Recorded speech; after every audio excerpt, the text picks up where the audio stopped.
Listen, I want to be able to do what I want, when I want, with whom I want. That is what wealth really is. All right, folks, as always, welcome back. Another episode here on the edge of your seat, wondering who is it going to be today, guys? Hopefully you've enjoyed the podcast. As always, like, subscribe, comment, save, snide remarks for YouTube. I don't care. Tell your friends about us. I do care. Help us beat big tech as always, and get the message out for all of my guests who I'd love to bring to you because they always add some value of know, like, and trust into the business and relationship. There's a lot of stuff going on in the e-com and marketing world right now. I'm sure we're going to cover some of that today. No doubt. And I think we want to talk a little bit, Jason, about what's happening because there's some bullish things to think about. There's some concerns to be, monitoring in the world of CPMs and physical products and other stuff. And I really want to get your take on what you feel you're bullish on in 2025 and where you're concerned maybe too. Sure. Absolutely. I love that. Well, thank you for having me on, friend. Really, really excited to be here. Yeah, dude. It's great to have you. Let's dig in, man. Tell me what you're bullish on. Wow. So right now I'm going back to the basics. This sounds so simple. Yeah. It'd be easy to give you the answer. I'm into AI. I'm into large language models. And all the those coined all phrases. are, of course, right? These are all buzzwords we're using right now. Oh, yeah. Hey, I'm using my business. You and I spoke a few weeks ago. I know you're using them too. Like, it's great. Yep. Can I be honest with you? I am going back to the basics. Okay. I was reading a book, actually rereading a book, The Lean Startup, right? So I'm listening to The Lean Startup. Most of your listeners have already listen to Lean Startup. 2001, I believe it came out. This is a classic, right? I hope you've read it. If you haven't, there's a shout out. Exactly. So I'm reading through this again and we'll get into our whole story, how he exited one business. We're launching the next one. That's why I'm back in this season. You know what? I should go back to the basics, the Lean Startup. And he's given these examples of companies we all know, like, and trust. Some don't exist anymore. It's kind of like when you reread Good to Great and you go, Circuit City. Good case what happened, what happened to them? What the heck happened to Walgreens? Exactly. So you read these things, but he had this great analogy on how Hotmail took off. Yeah, and we all remember this. My wife, if she's listening, she still has a Hotmail account, which isn't cool anymore. Wow. I love her. How does she still have a Hotmail account and find a real mail in between all the spam mail? Thank you. Yeah, we'll talk to her about that later. But how Hotmail gained so much traction, remember, is that little footer that you couldn't get rid of that sent from Hotmail. Click here to get your own Hotmail. And listen, this sounds so basic, but sometimes basic things like this are timeless. Yeah. So as we're rolling out Moola, and Moola is an amazing investing platform for Gen Z, that younger generation, that 25-year-old that needs to get invested, needs to build their financial future. We're going back to the basics. Hey, let's share with your friend. You just bought 50 shares of Apple. Like, hey, golf clap. That's awesome. Yeah. Share it with your friends, by the way. And how'd you do that? I did that using Moola. So we're going back to the basics, making very shareable. They click share. I want it for Instagram. We're making the perfect 1-by-1 image to share exactly on Instagram. It's beautiful for Instagram to brag about themselves buying stock in Apple or whatever stock they just bought. We'll make all that for them as well. We're getting back to the basics is what I'm bullish on. Yeah. The basics and fundamentals, let's talk about some of that, right? Because when you say the basics for someone, they may be thinking, you're out carving messages on wood and stone with, knives. No. Back to the timeless marketing principles that just work. It's so easy. And you know this and you deal with this on a day-to-day basis. You see people, they get caught by the shiny objects and they run with it. And you know what? Some of those things are really great. But at the end of the day, there's just some core marketing principles that just work. Now, they work faster with AI. They work better with AI. There's greater leverage with AI, and that's a great buzzword. But at the end of the day, some things like the basic referral, like the Hotmail on the footer, just end up working. Getting back to the base, like I am still, and it's funny, we're having this conversation. I was just talking to a friend of mine, and I was telling him how focused I am on building the Moola email list right now. And he goes, really? Isn't email dead? I said, listen, I want, there's a reason Facebook changed its name to Meta. Meta means data. Like I want the data. I want to hold that stuff. Just a quick story about our past, probably 15, 16 years ago, when we were first launching our very first business, I was all in on YouTube as the marketing strategy, which was great at the time. YouTube wasn't owned by Google yet. It was kind of like what TikTok was 2 years ago. It was this big land grab. We were doing really well, 30, 40,000 subscribers without even having to try that hard, real quality people. And by the way, you could actually reach them without paying. It was a good time back then. Oh yeah. And I'll never forget, there was just kind of like a site-wide hack where some accounts were affected and I lost my entire account.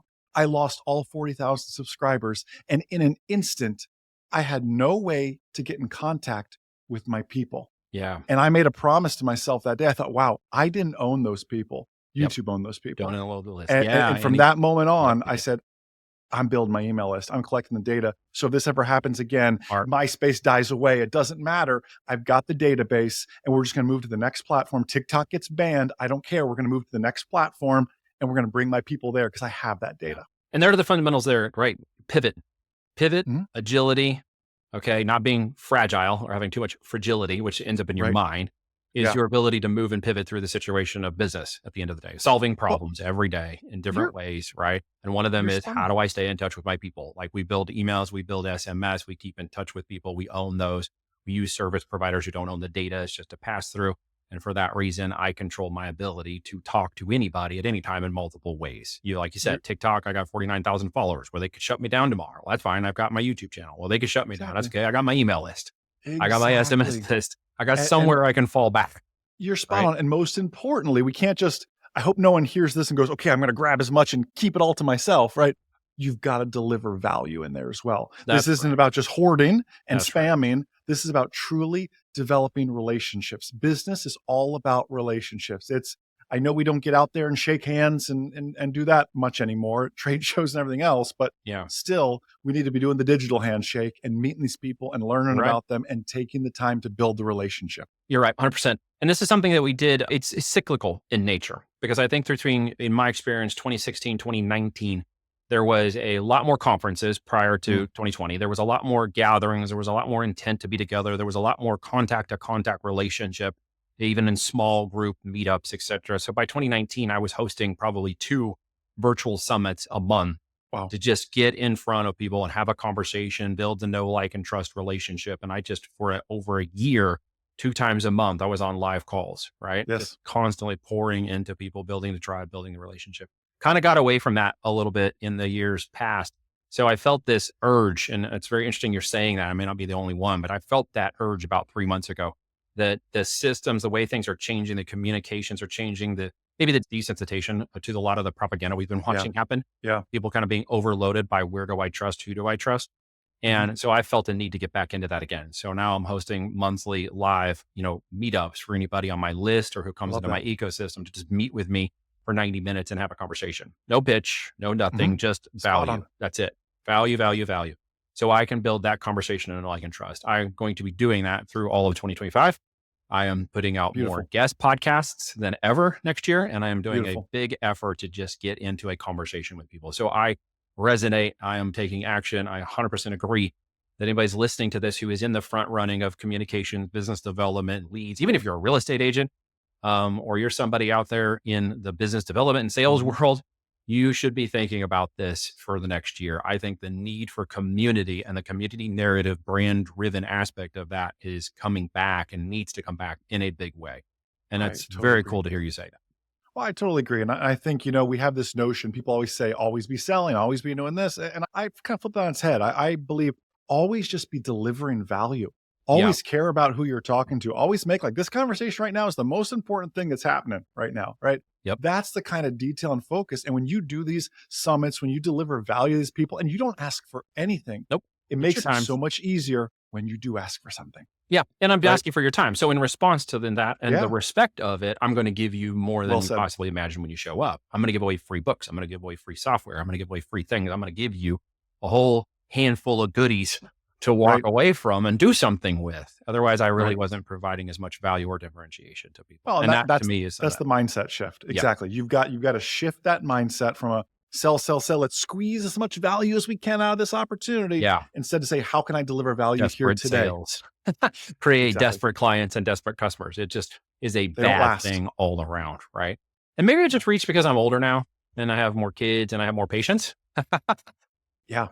I hear you. More financially stable, not as like a sale out of desperation. I've been there. Yeah, I'm not in that desperate space where I have, a pregnant wife and $200 in the bank. Been there though. We've all been there. I was telling somebody on another podcast this morning, I'm like, man, have you ever really risked it as an entrepreneur until you put your entire life on a credit card? Until you put payroll on a credit card? Have you really felt what it's like to be an entrepreneur yet? multiple times, right? Like that's the key part of all of it. I mean, I've had the tow truck at the end of the driveway. I think every entrepreneur Oh, has did you that get one of those story. too? I've got one of those too. And the Oh, crazy part is I was trying to get to work to pay my bills, but I couldn't open my garage because the tow truck guy was waiting there. So I literally snuck out the that's backyard, brutal. walked a few miles to mom's house because mom's always bail you out. Even I was in my 20s then. Yep. Mom's always bail you out. I grabbed her car and went to work to make money. Mine was at like 9:30 at night, and I'd left the garage open and the car was there, and I had a pregnant wife, and she goes out and she's like, "Somebody's in the garage, honey." I'm like, "What?" And we go out there and we watch them tow the van away. Yeah. With my pregnant wife standing there at 9:30 at night. You're like, great. Let's go to bed. We'll talk about it in the morning. Yeah, that's not good. Maybe you should go rest. We'll cover that topic another time. Yeah. But again, I think that, the feel the fear and do it anyway was a saying that I developed off of a book I read. And what I kind of took it back into in myself was, what's the worst that could happen? And that's kind of where we're at. I think people don't understand that, the fear of going out of business isn't the worst that can happen.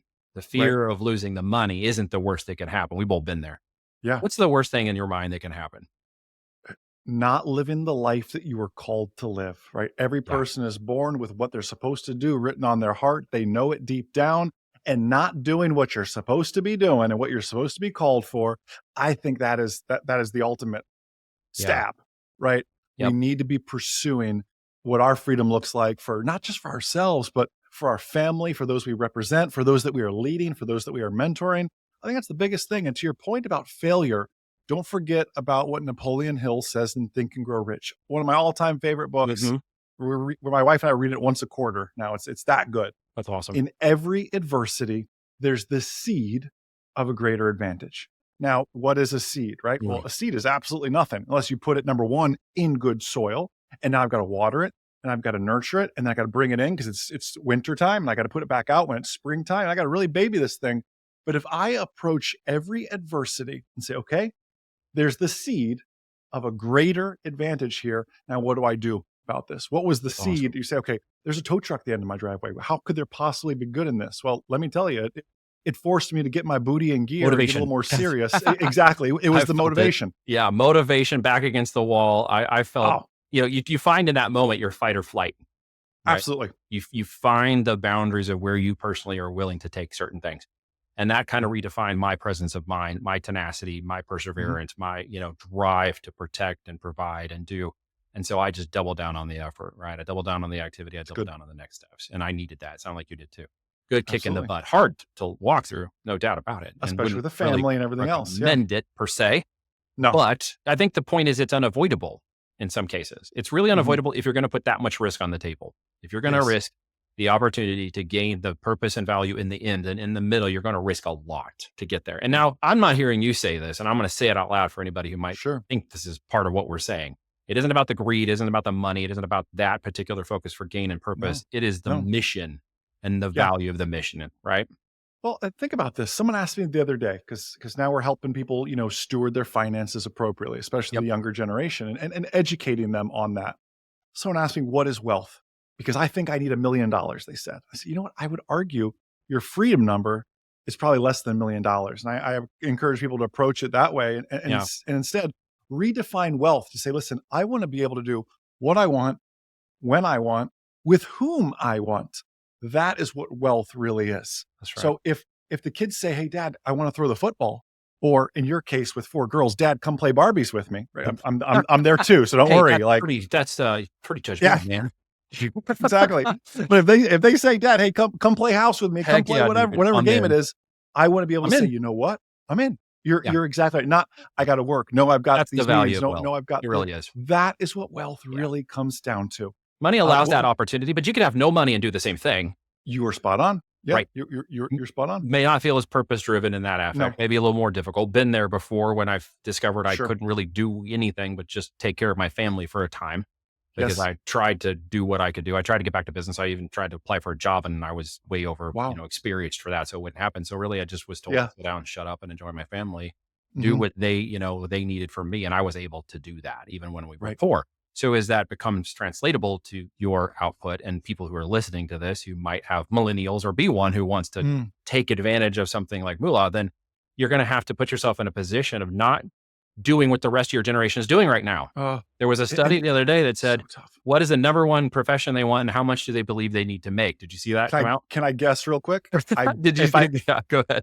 The dollar amount, it's probably higher than they need. Probably higher than I would argue they all want to be influencers. They all want to be influencers. They are desperate for performance in the public square. Well, they're desperate for what an influencer can give them. It's back to, do you remember the 5 love languages? It's back to all these people starving for affirmation. They are leaning affirmation. That's right. 100% affirmation. And they forget all the rest of it, like all gone. Oh yeah. I think that affirmation is the only thing that's going to make them happy. Then the 500,000 a year they were asking for. Oh, wow. Good for them. But this is the crazy part. And you know this so well. I'm so thankful we're having a real conversation about this because so many people see what happens on stage. Yeah. And our oldest daughter just turned 10. So we flew up, I flew her up to see a Broadway show. Loves singing, dancing, all this stuff. So it was daddy-daughter day, went up to New York to see The Lion King on Broadway. Oh boy. And I was explaining to her, what you see on stage is beautiful. It was flawless. No one made a mistake. But trust me, behind the stage is absolute chaos. People are running around naked. They're trying to get this done. They're trying to get this person dressed. They're trying to do all these different things. Yeah. It's chaos. And when the curtain opens, everyone's smiling and it's all so perfect. It's all perfect presence. That is how business is. That's what, unfortunately, a lot of these influencers are portraying on Instagram and everything else. Yeah. You just see the onstage performance. And let me tell you, my backstage still to this day, even with all the success we've had, is still really, really messy every single day. Of course it is. There's a house full of kids. I mean, how could it not be? Yeah. In our house, we also have cats that are puking or climbing trees and doing other things. So it's like, we don't have that. So yeah, you get a cat or get 2 or 4, maybe, right? And then put them in the house with the kids and find out what happens. Like, why am I slipping through the floor at 3 a.m. in the morning? I was up with one of my girls feeding her one time, and she was up late. Mom was super tired. 3rd kid, and you had 4 and 4.5 years, so it was just no sleep for anybody. And we had this old cat. He came with my wife. His name was Gabe, and he was the old cat on the hill. He died when he was 18. Like, he was kid. He was a part of like the marriage. Oh my gosh. You marry your wife, you're marrying the cat too. Yeah, pretty much. And I don't like cats.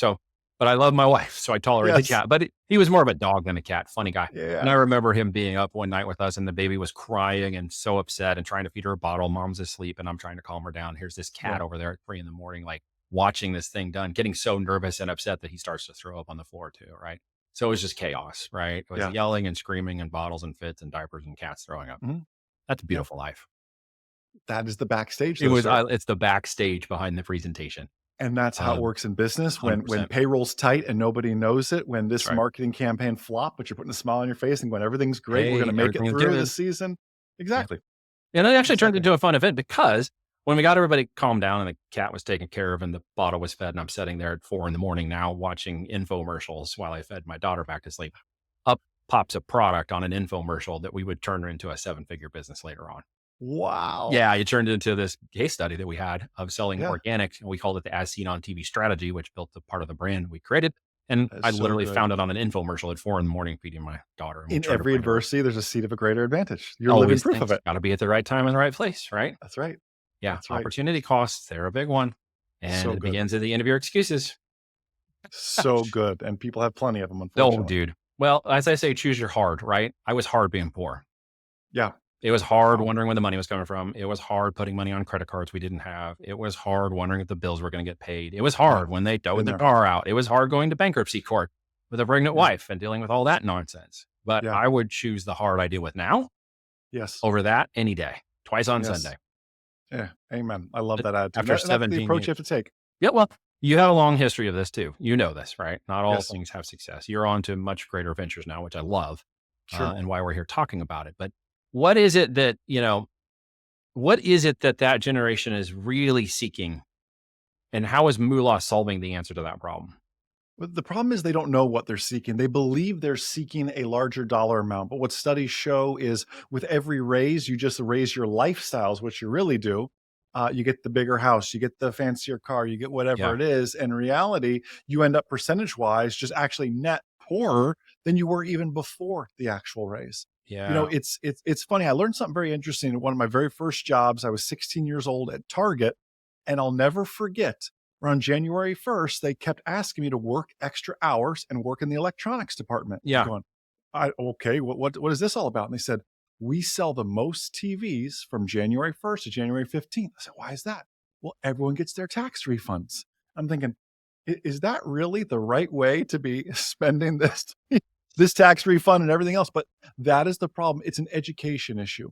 Back to the Instagram generation, we see this lavish lifestyle on Instagram and in our social media feeds, and we feel the need to, for keeping up with the Joneses, we're keeping up with any other influencer out there and everything else. And that is what gets costly. I think well, it when is. you It's can costly. when you can live that life of humility and humble wealth or humble richness or just humble middle class, whatever you want to make it, when you can live that life of humility, I think you're going to go much further than you would. You look at a Mike Tyson or a 50 Cent, or I can name any most NFL players that when they stop playing or they get hurt, it's over. Or about 99% of everybody who wins the lottery. That maybe even higher, 99.9. They don't handle it. They don't manage it. What do we say? And we follow the motto, and Mike and Gerber's came up with this, right? The E-Myth. Do what others are not willing to do for 3 to 5 years so you can live like nobody else can the rest of your life. And I never really understood that until I risked it all. Honestly, I just didn't. Wow. And partly I wasn't trained into it. Partly I didn't have the mentors to tell me it. Partly, my parents didn't extol it.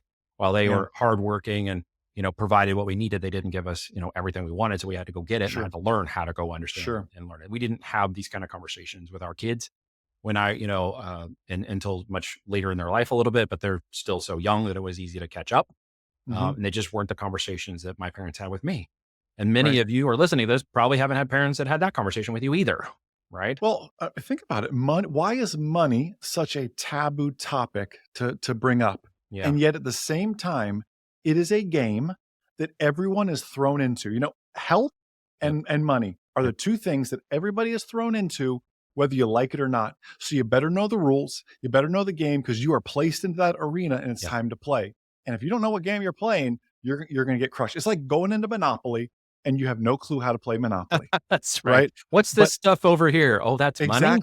Exactly. But by the second time around, you start to think about third time around. Now you're building strategies, right? Yeah. It's like going to the gym. It just takes that level of persistence. Yeah. But to go back to it, are they willing to do it? That's the tough part.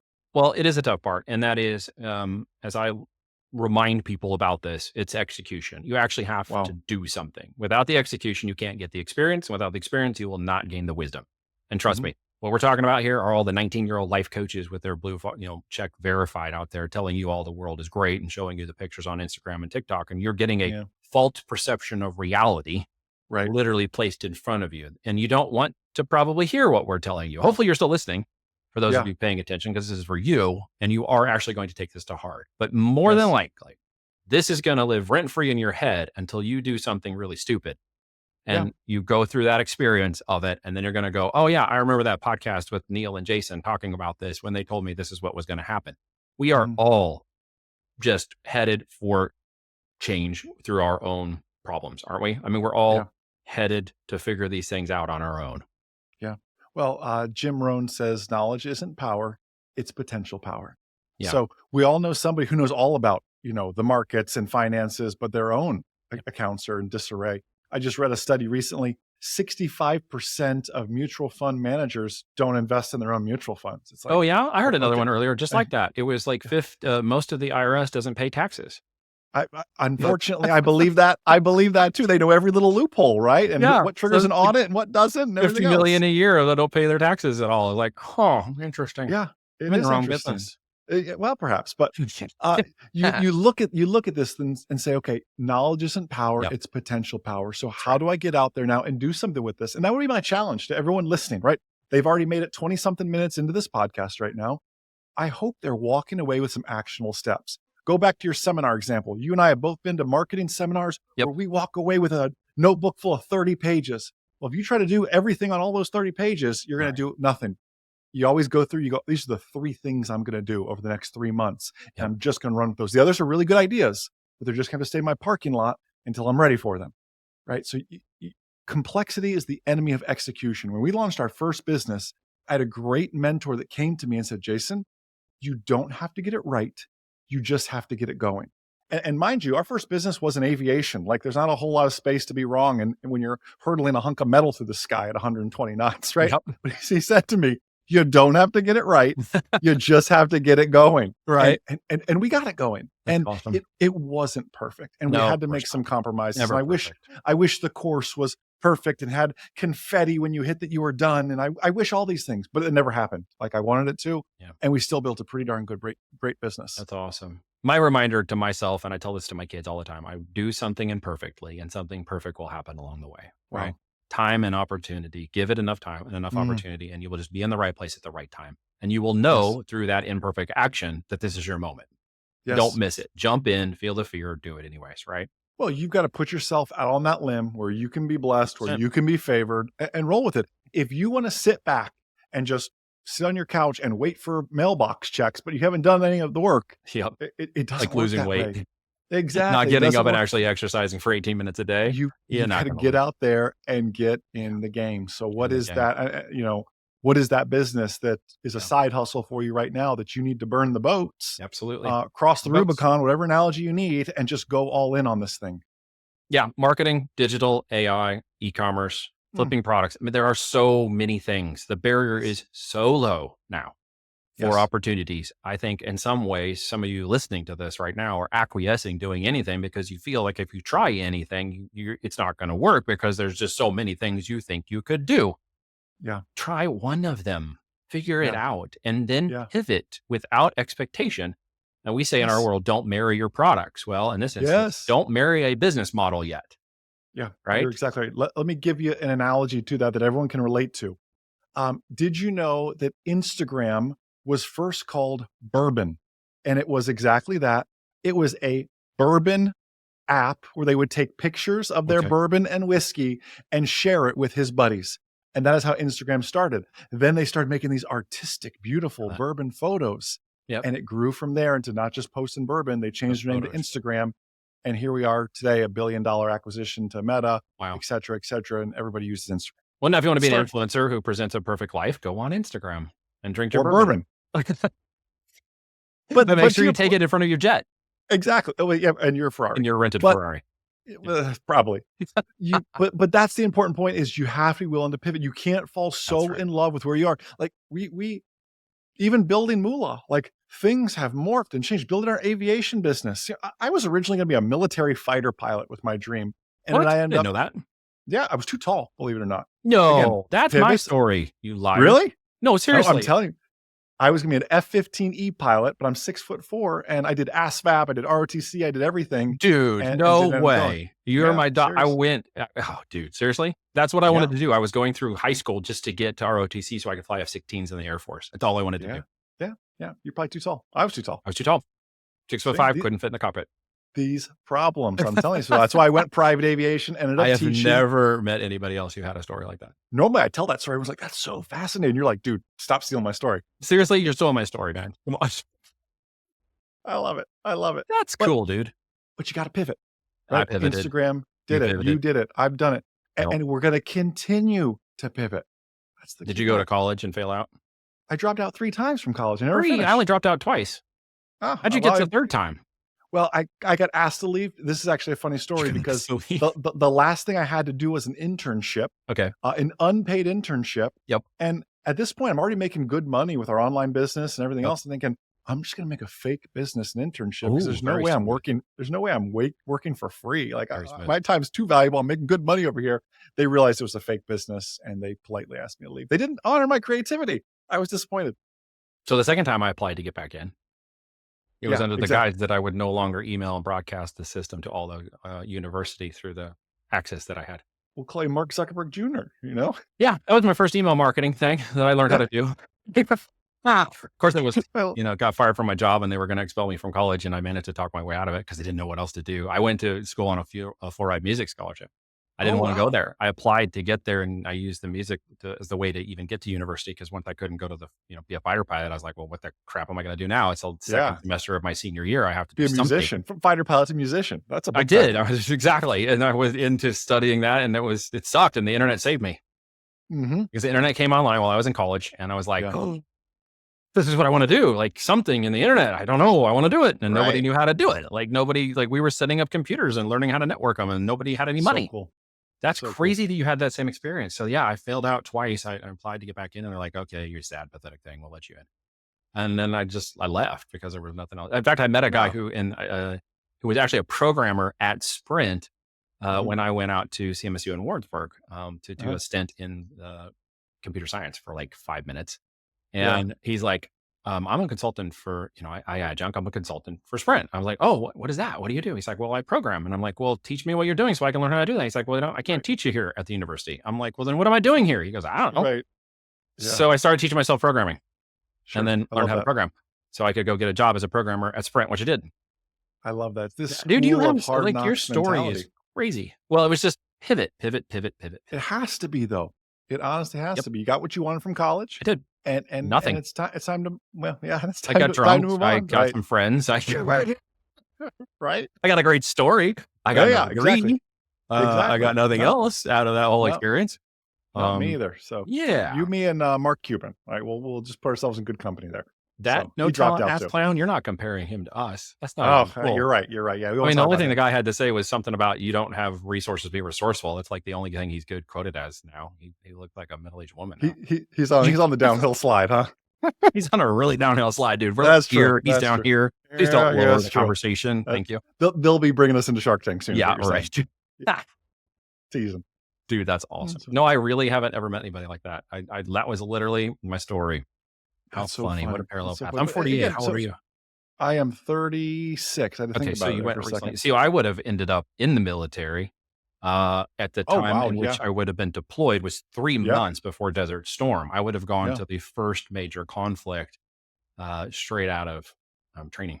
So I'm actually kind of glad that didn't happen. Yeah, no, I love my country, but I didn't want to go to war that badly. I understand. But again, that comes back to the pivot. Yeah. That comes back to every adversity, there's the seed of a greater advantage. And that's all a part of your story. And back to where we started this whole conversation of delivering value, your story is valuable to somebody. Because there's that young kid growing up right now. There's whomever that may be. It's important. And you learn the most through stories. In our aviation business, we would teach through stories, unfortunate stories and positive stories, all the same. The bad weather someone flew into, the dumb decisions someone made to fly when they should have stayed on the ground. Business is full of these same types of stories as well. If you're not taking the time, and they are because they're listening to this podcast, but continuing to learn, to continue to grow, you're going to fall behind in business. It comes back to that mindset. You have to continue to sharpen that mind. Believe it in you starts with you to push forward on those adversities. Guys, we're talking with Jason from Moola, where your paycheck can create amazing magic in your financial life. You're going to go on and check that out if you want to transform earnings into potential. If you want to get off the bandwagon, if you want to start saving some more of the money you're making than just spending it back in the world, I would encourage you, if you've enjoyed today's podcast, to go check out what he's doing at moola.com. I'm giving a pitch for him. A selfless push because I've been very much enjoyed this conversation today. And I think what you're doing is very powerful for those who can pay attention. If you can save, you can produce. If you can produce, you can add value. If you add value, you can help other people and you can make this cycle of benefit, not just self-serving, which, influencers are mostly self-serving unless you're promoting my products. Right. And then I'm all glad for you to get out there and ethically promote those products. Anything else I didn't ask you want to chat about, brother? Well, I just want to end with kind of what you're sharing about there. We're called to give back, right? We're not called to be a reservoir. We're called to be a river from that standpoint. So well said. You have things, the person listening to this, you have gifts, you have talents that you need to share, not just with others, but with your customers as well. Never be ashamed to charge the prices that you charge. Never be ashamed to invoice what you invoice, whatever that is. You're called to be a river. You're being a blessing to somebody else so they can be a blessing to their customers then as well. And that's really how you need to look at everything. Man, that's fantastic. Well said. Well, you've been a blessing to me today in the conversation, and everybody who's listening, I hope feels blessed as well. Guys, like, comment, share, engage. Send this to somebody who needs a pick me up today, who maybe needs to know how to get their finances in order. And you can nicely say, hey, go check out this really cool podcast. Share with anybody, YouTube, everywhere else. Follow us along. Give Jason some love. Go check out what he's doing at Moola. We'll catch you guys on the next episode.